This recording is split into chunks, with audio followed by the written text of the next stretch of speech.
right, Flirty, let's do this. Do you like them? Are you genuinely interested in them, getting to know them, and developing a connection to go deeper? Or are you Delulu? Have you gone into full on Delulu? Are you experiencing some infatuation, some obsession, some limerence? Let's get into it. How can you truly know the difference between the two? Okay, let's start with infatuation. Obsession, limerence, gonna group all of these terms together here for the purposes of this discussion because there truly are a lot of similarities between them all. And I want you to think about limerence, obsession, infatuation as essentially love bombing yourself. This is what you are doing. You are just showering yourself with all these thoughts of potential, of what this person could be. You are really operating from a place sometimes, a lot of the time, of anxiety and out of fear, where you are fearing rejection. And this is the truth about all of these things is that oftentimes we seek safety within a connection quickly because we fear rejection. We fear the unknown. We just want to have some certainty and some assuredness about what this connection is, who this person is in our life, and the role we play. And so we love bomb ourselves and perhaps even convince ourselves that this is the one, so to speak. Um, Also, a part of this process is it's really chemically driven. The research on limerence is honestly, there's not a ton.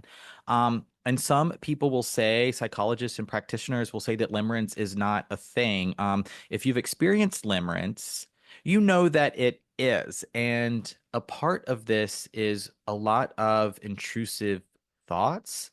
It is just the incessant kind of cycling, spiraling thoughts where you really just cannot get someone out of your mind. And another part of this experience is your how you're showing up and moving about through the world is very much influenced and impacted by how this other person shows up for you. So, also a part of this experience of infatuation, obsession is this mirroring, where now your self worth and how you feel and your confidence and your own stability is very much a reflection of how much attention, validation this other person is giving you.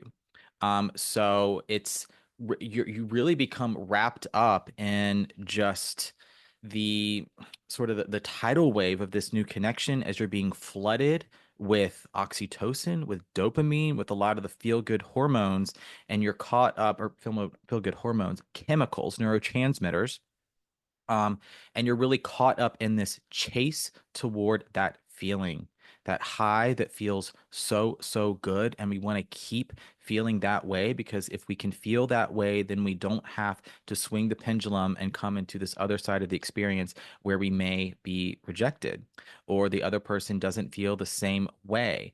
I hope this is helpful thus far and really starting to distinguish what limerence, obsession, infatuation, extreme delulu truly is. Another part of this and dating is you tend to move very, very quickly.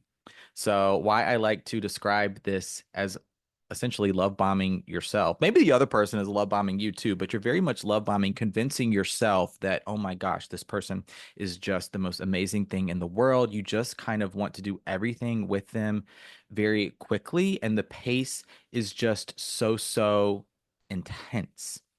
It's intense. It moves very, very quickly. You're looking to just share everything about yourself right away. Oftentimes, in conjunction with not wanting to experience this fear, this anxiety, this uncertainty. And so you're looking to just have this person be you just want to know that they're there. You're looking to attach quickly and establish that safety versus really focusing on the connection. So let's go in the other direction now and talk about what genuine interest really is. Okay. So in genuine interest, the overall there's going to be a lot of parallels, but you're going to be experiencing the opposite of what you're experiencing and extreme Delulu. I mean, everything in moderation, a little bit of Delulu, y'all. Come on.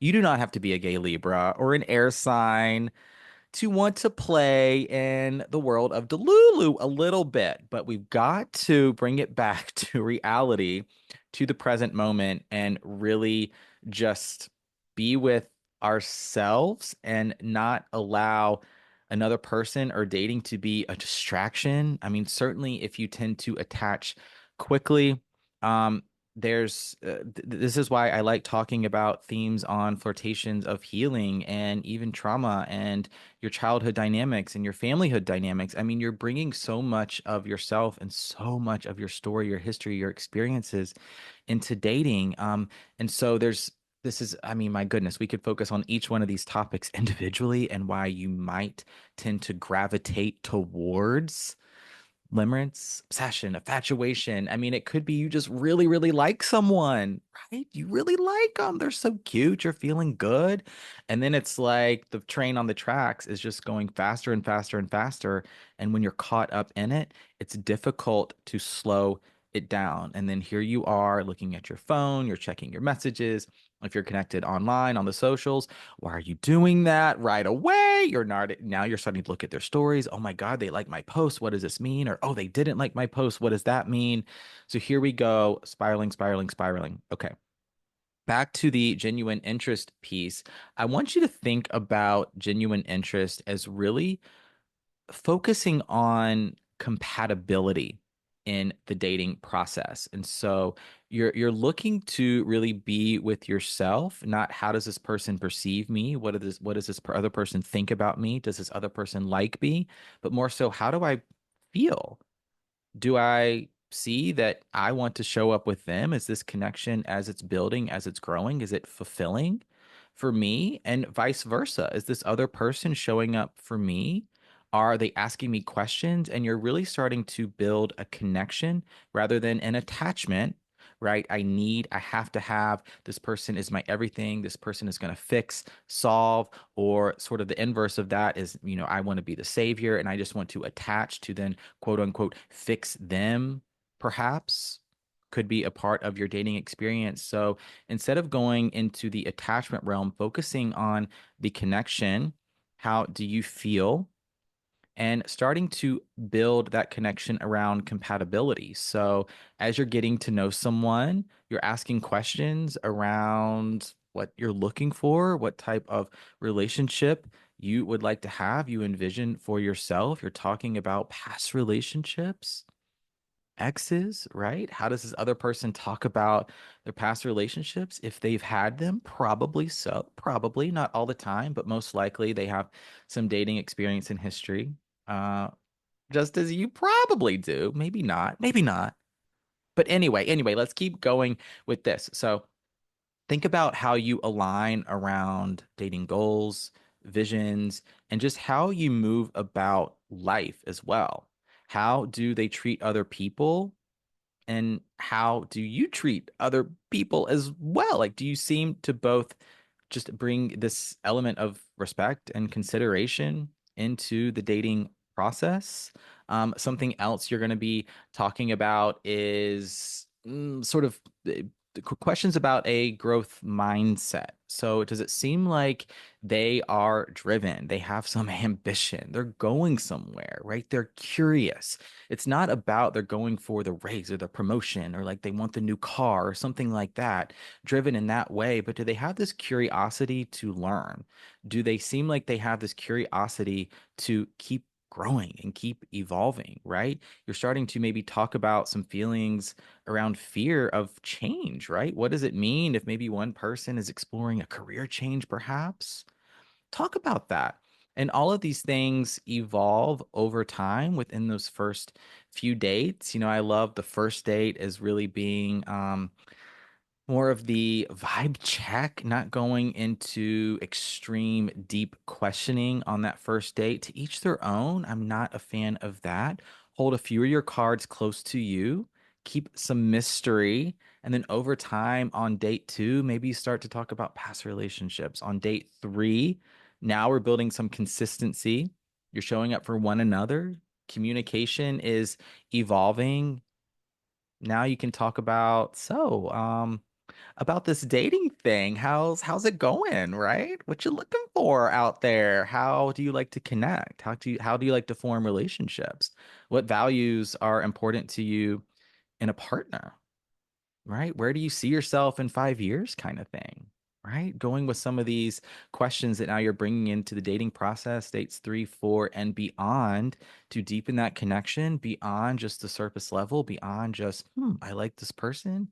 Seems like they like me. Do we actually have compatibility now? And that is how you're going to truly build genuine interest.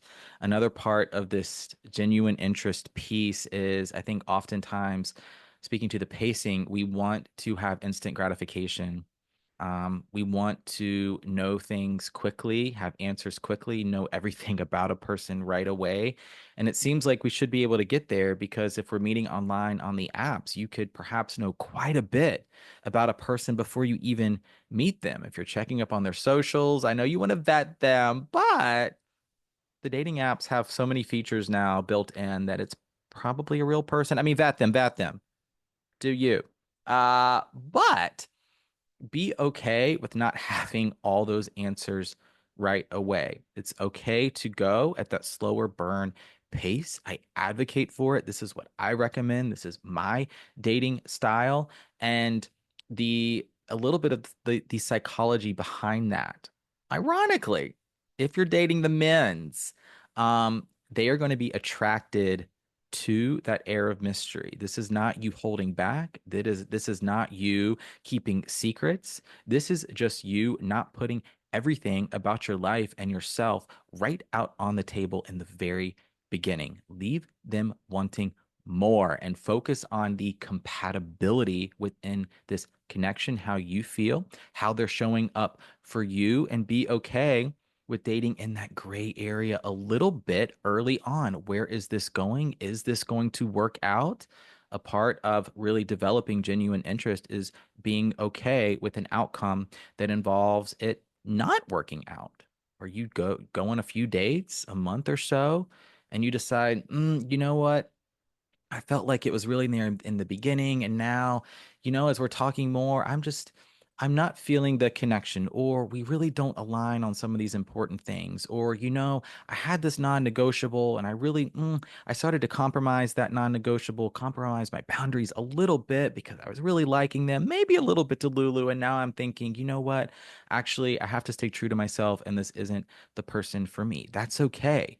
You get to date and make that decision into the dating process. And of course, vice versa, they do too. So, a part of this genuine interest conversation is being okay with whatever outcome happens. Because, Flirty, you were okay before, and you're going to be okay after. This is ultimately all a part of dating. What else do I want to say here? A little bit on anxiety. I think that's always a part of the discussion. We all experience, certainly if we're dating and beyond in our relationships, some relational anxiety from time to time. So a part of this genuine interest piece is focusing again on compatibility, how you feel. Is there consistency, right? Is there accountability? Are they showing up for you? Are they doing what they say they're going to do? And vice versa. Does this feel like a fulfilling connection? And when you're experiencing some anxiety, some nerves, maybe open up about that. The anxiety nerves here, not attaching a story to it, right? That something's wrong, not looking to problem solve and find the solution to everything, communicating that perhaps, right? So let's say it's been three, four dates and you feel like the communication is falling off a little bit. Hey, I'm experiencing, it seemed like we were communicating pretty consistently early on, and now I feel like you're pulling back a little bit, or our communication is becoming a little bit more distant. And that's creating some anxiety for me. Can I ask what's going on? Is there anything you'd like to talk about? How are you feeling? Right? Not pointing fingers, not blaming, not looking to identify a problem, but simply just stating how you feel and being open to communicate how you're feeling, so that you can continue to focus on that interest piece, genuine interest, rather than going into Delulu, infatuation. Now you're starting to obsess. Oh my God, what's wrong? What's wrong? Why are they pulling away? What's happening? What's happening? When maybe they're just feeling overwhelmed and they didn't know how to communicate that, right? I think part of this is being able to give people some grace sometimes, not making excuses.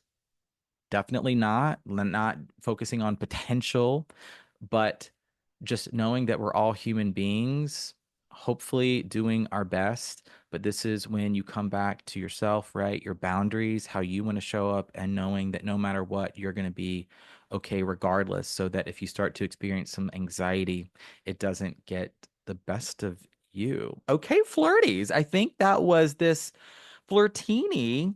Yeah, all about how to determine, distinguish genuine interest from limerence, obsession, infatuation, delulu in the dating process. Yes, if you have any questions, please, please, please leave me a comment here. You can do so on Spotify, also on YouTube. I'm checking. I'd love to answer them and help you through this conversation even more. If there's a piece of content I could create, if you want this to become a full-on episode with a guest, maybe a psychologist, a neurologist, neuro something.